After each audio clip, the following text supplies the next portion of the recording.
तो नाज़रीन, EVM hacking तनाज़े पर रविशंकर प्रसाद ने सीधे सीधे कांग्रेस सदर राहुल गांधी से सवाल पूछा है कि कहीं ये कोई साजिश तो नहीं है। और उसके बाद उन्होंने बंगाल की वज़ीर-ए-आला ममता बनर्जी पर भी अपने खास अंदाज में तंज कसा है। लगातार दोनों अहम खबर पर हमारी नजर बनी हुई है और एक और अहम खबर जम्मू कश्मीर के पुलवामा से आ रही है। चलिए वो आपको बताते हैं।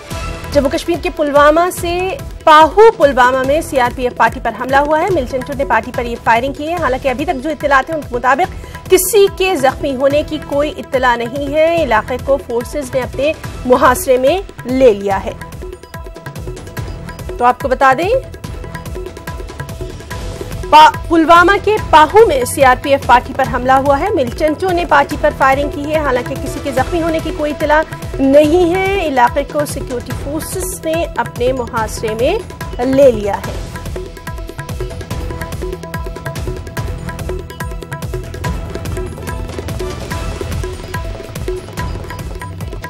तो लगातार जम्मू कश्मीर के तमाम हालात, उस पर भी हमारी नजर बनी हुई है।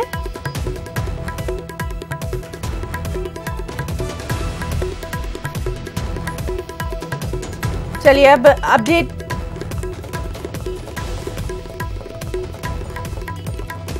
पाहू पुलवामा में सीआरपीएफ पार्टी पर हमला हुआ है और मिलिटेंटों ने पार्टी पर यह फायरिंग की है।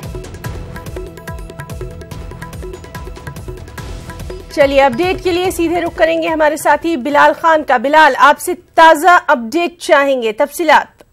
देखिए हिना, गुज़श्ता रोज से जहां तरारी शरीफ में ये एनकाउंटर हुआ है तो उसके बाद पुलवामा में ये अफवाह फैली थी जहां वहां मारे गए मिलिटेंटों का ताल्लुक पुलवामा से है। तो गुज़श्ता रोज से ही पुलवामा में जो हालात है वो काफी पुरतनाव हालात है, कशीदा रहे हैं हालात। आज भी पुलवामा जो कस्बा है वहां हड़ताल रही, तमाम कारोबारी इदारे बंद है। तो इस दौरान कई जगहों पर ये आरोपी की फोर्सेस की जानिब से आरोपी कायम की जा रही है। ये श्रीनगर पुलवामा का काफी अहम रोड है जिस पर आरोपी कायम की जाती है हर रोज।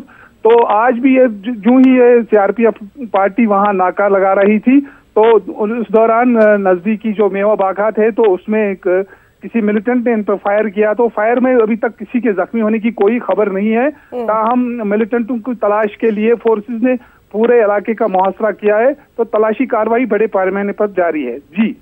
जी बिलाल, सिक्योरिटी फोर्सेस ने पूरे इलाके को अपने मुहासरे में ले लिया है। इसके अलावा भी जो आसपास मुत्तसिल जो इलाके हैं, आसपास के इलाके, वहां पर भी क्या सिक्योरिटी को पुख्ता कर दिया गया है? क्योंकि लगातार सिक्योरिटी हालात पर नजर बनी हुई है, खासतौर से 26 जनवरी को देखते हुए। देखिए, गुज़श्ता रोज से जो मैंने कहा पहले का चरारी शरीफ का जो वाक़ा पेश आया, वहां जो एनकाउंटर पेश आया, तो आज जनूबी कश्मीर के जो इसके साथ ही मुत्तसिल डिस्ट्रिक्ट है शुपियान, वहां पे भी इस वक्त एनकाउंटर चल रहा है। तो वहां पर भी 3 मिलिटेंट मारे गए। तो उसके बाद जो पुलवामा या शुपियान के जितने भी इलाके हैं, सिक्योरिटी के सख्त इंतजाम किए गए हैं। आने वाले 26 जनवरी की यौम जमहूरियत की तकरीब को भी असन तरीके से अंजाम देने के लिए, मिलिटेंटों के किसी भी हमले को नाकाम करने के लिए फोर्सेस को चौकस किया गया है। जी बिलाल, हम बात कर रहे हैं शुपियान में जो एनकाउंटर है उसकी भी तफसीलात अगर आप हमारे तमाम नाज़रीन को अभी दे दें। देखिए, शुपियान में जो एनकाउंटर चल रहा है तो अभी तक उसमें यही तफसीलात है। 3 मिलिटेंट मारे गए हैं। उसमें एक आईपीएस का ऑफिसर है जो 2 साल कबल जो लापता हुआ था, उसके भी रिपोर्ट्स आए गए थे कि उन्हें मिलिटेंसी में शमूलियत इख्तियार की है। तो कहा जाता है कि डॉक्टर शमसुल हक जो कि बीयूएमएस के डॉक्टर थे, तो वो भी इस झड़प में अभी तक मारे गए हैं। अभी जो है गोलियों का तबादला जो है वो रुक गया है। अभी तलाशी कार्रवाई वहां चल रही है। तो एनकाउंटर के मुकाम पे काफी पुरतशद्दुद झड़पें हुई फोर्सेस और मुश्तमिल हुजूम के दरमियान। उसमें मुतअद्दिद अफराद जो है वो जख्मी हुए हैं, जिनमें कुछ मीडिया के अफराद भी पलट लगने से जख्मी हुए। जी, तो जिस तरह से आप शोपियान में जारी एनकाउंटर के बारे में बता रहे हैं, हम अपने तमाम नाज़रीन के लिए जानना चाहेंगे क्या ये एनकाउंटर जो है ये अभी भी जारी है? क्योंकि जो तस्वीरें हैं वो यही कहानी बयान कर रही हैं। फिलहाल एनकाउंटर अभी जारी है, ये अभी पाए तकमील तक नहीं पहुंचा है क्योंकि जो मिलिटेंट थे वो एक कमीन गाह में, एक मेवा बागात में कमीन गाह उन्होंने बनाई थी। जब तक कि फोर्सेस उस कमीन गाह को पूरी तरह तबाह नहीं करेंगे और पूरी तरह नहीं देखेंगे कि कोई और इस मिलिटेंट कोई लाश या कोई और कोई मिलिटेंट इस कमीनगाह में मौजूद तो नहीं है, तब तक ये जो है ये जारी रहेगा अभी तक। जी बिलाल, आपसे ये भी जानना चाहेंगे, जिस तरह से आप बता रहे हैं कि मकामी लोग जो हैं उनसे भी झड़पें हुई हैं, तो क्या अभी भी मकामी लोग वहां पर मौजूद हैं या उनको मुंतशिर कर दिया गया है? झड़पों का सिलसिला जो है वो बदस्तूर सुबह से ही जारी है। यहाँ पर बर्फबारी और बारिशों का सिलसिला भी जारी। इस दौरान भी फोर्सेस को काफी मशक्कत करनी पड़ रही है।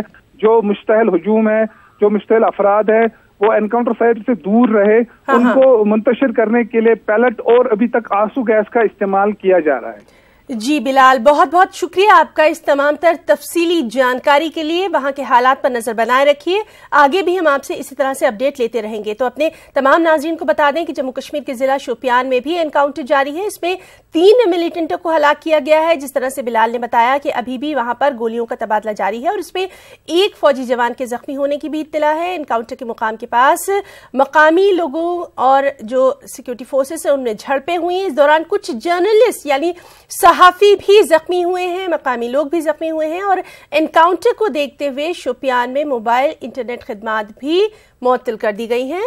इलाके में मिलिटेंटों की मौजूदगी की खबर पर फोर्सेस ने पूरे इलाके का ये मुहासरा किया था और लगातार इस अहम खबर पर भी हमारी नजर बनी हुई है। आखिरी इत्तलात मिलने तक ये एनकाउंटर जारी है, मकामी लोगों के साथ झड़पें भी जारी हैं। हालांकि मौसम की शिद्दत जो है वो भी तस्वीरों में साफ तौर पर दिखाई दे रही है।